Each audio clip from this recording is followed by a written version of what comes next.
দর্শক, supreme court বারের নির্বাচন যেটা হতে চলেছে সেখানে আওয়ামীপন্থী, আওয়ামী অনুসারী, আওয়ামী সমর্থক তাদের কাউকেই নির্বাচনে অংশগ্রহণ করতে দেয়া হবে না, এরকম নীতিগত সিদ্ধান্ত নিয়েছেন সমিতির বিএনপি জামাতপন্থী আইনজীবীরা। মোটামুটি 200-300 আইনজীবী এক জায়গায় হয়ে একটা বিশেষ এজিএম ডেকে এই সিদ্ধান্ত নিয়েছেন, যে খবর আপনারা আগে থেকেই জানেন।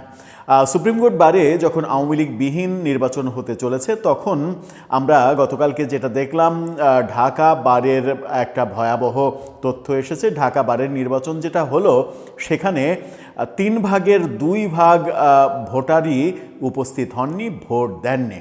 মাত্র 3 ভাগের 1 ভাগ ভোটারের ভোটে নির্বাচিত হচ্ছে যে সমিতি কিংবা যে কমিটি, সেই কমিটি কতটা নৈতিক অধিকার রাখে তাদের কার্যক্রম পরিচালনার জন্য, সেই প্রশ্ন হয়তো উঠবে। আবার ঢাকা বারের নির্বাচনে, ঢাকা বারের ইতিহাসে এত কম ভোট কাস্ট হওয়ার, 3 ভাগের 1 ভাগ ভোট কাস্ট হওয়ার নজির ইতিহাসে আর আছে কিনা সেটাও একটা বড় গবেষণার ব্যাপার। ইতিহাসে সেই নজির দেখা যায় না। ঢাকাবাড়ি যে ঘটনাটা ঘটলো সেই ঘটনা নিয়ে আলোচনা তো করব এবং বোঝার চেষ্টা করব যে সুপ্রিম কোর্ট বারের নির্বাচনেও এরকম বেশ ভয়াবহ চিত্রই দেখা যাবে কিনা, যেখানে অন্তত 66% ভোটার অনুপস্থিত থাকবে। চলুন আলোচনা করে বোঝার চেষ্টা করি যে পেশাজীবী সংগঠনের এই নির্বাচনগুলোতে আদতে কোন উদাহরণ তৈরি করতে চাইছে সরকার কিংবা সরকারের পক্ষের লোকজন। থাকবেন পলিটিক্স টিভির নিয়মিত আয়োজনে।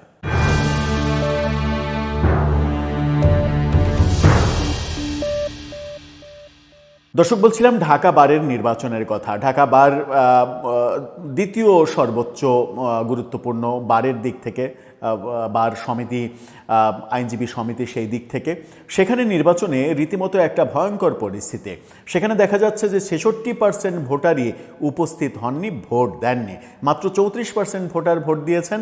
তাদের ভোটে যারা নির্বাচিত হচ্ছেন তাদের নৈতিক ক্ষমতা কতটুকু থাকবে সেই প্রশ্নটা উঠেছে। গণমাধ্যমের এই রিপোর্টটা দেখুন, খুবই মজার। ঢাকা বার নির্বাচন, 66% আইনজীবী দেননি ভোট।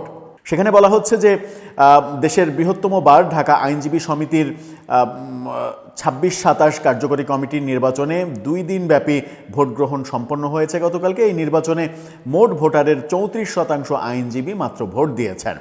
ভোট দেওয়া থেকে বিরত থেকেছেন 66% আইনজীবী। 30 এপ্রিল ভোট গ্রহণ শেষে ঢাকা আইনজীবী সমিতির নির্বাচনে প্রধান নির্বাচন কমিশনার ও বিএনপির চেয়ারপারসনের উপদেষ্টা মণ্ডলীর সদস্য অ্যাডভোকেট মোহাম্মদ বোরহান উদ্দিন গণমাধ্যমকে এই তথ্য নিশ্চিত করেন।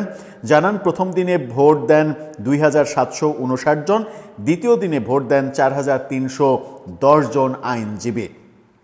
তিনি আরও বলেন, সব মিলে 2 দিনে 7069 জন আইনজীবী নিজেদের ভোটাধিকার প্রয়োগ করেছেন। মোট ভোটার 20,785 জন আইনজীবী। 20,000-এর মধ্যে মাত্র ভোট দিয়েছেন 7,000।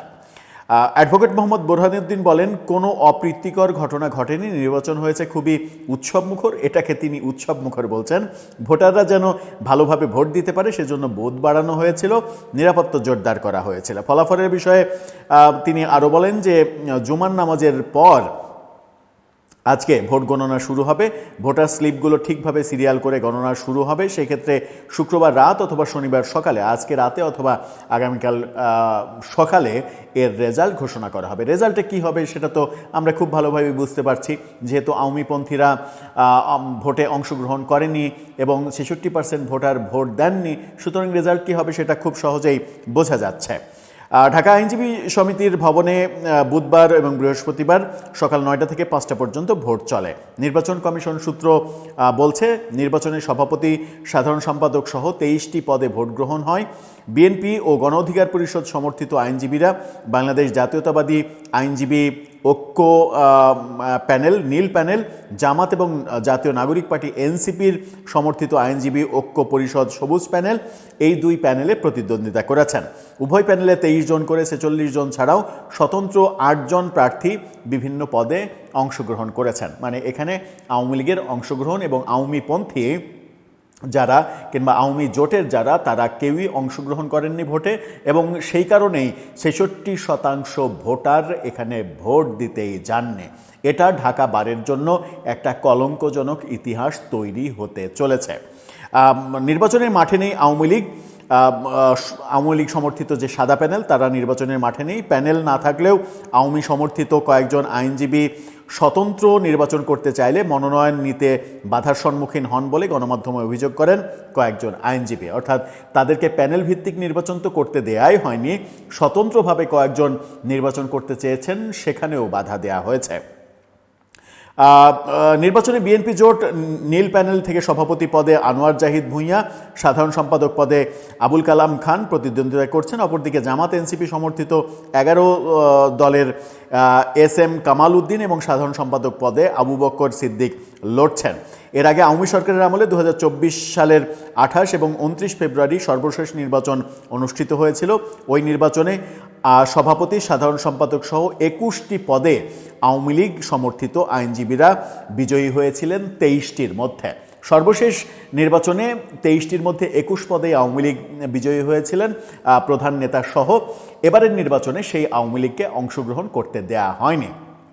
এমনকি তাদের সমর্থক 2-4 জন স্বতন্ত্র দাঁড়াতে চেয়েছে, সেটাও বাধা দেয়া হয়েছে।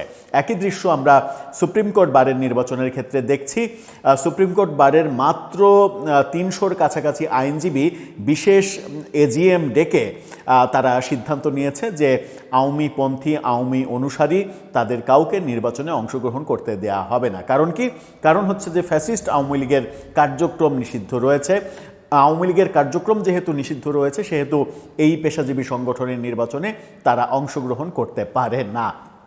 যদিও এই পেশাজীবী সংগঠনের নির্বাচনে রাজনীতি কোনো ম্যাটার করে না। যে প্যানেল ভিত্তিক নির্বাচন, সেই প্যানেল শুধুমাত্র আদর্শের ভিত্তিতে প্যানেলের বিভক্তি আসে।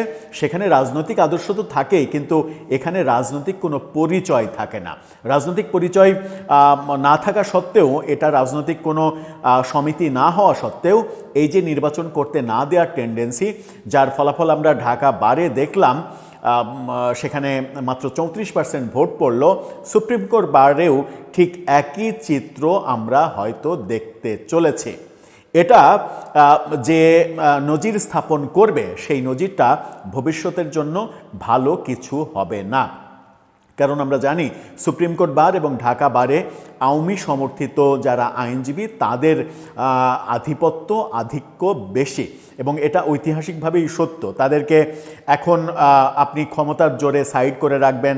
পরবর্তীতে যেটা হবে, এর আগে আওয়ামী লীগের আমলে ক্ষমতার জোর দেখিয়ে বিএনপি জামাতপন্থীদের নির্বাচনে অংশ নিতে দেয়া হবে না, এরকম সিদ্ধান্ত কিন্তু আমরা নিতে দেখিনি।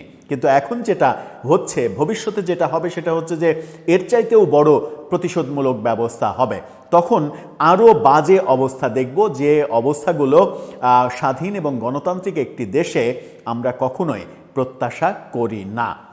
দর্শক, আপনার কাছে কি মনে হয়, কোন দিকে যাচ্ছে পরিস্থিতি?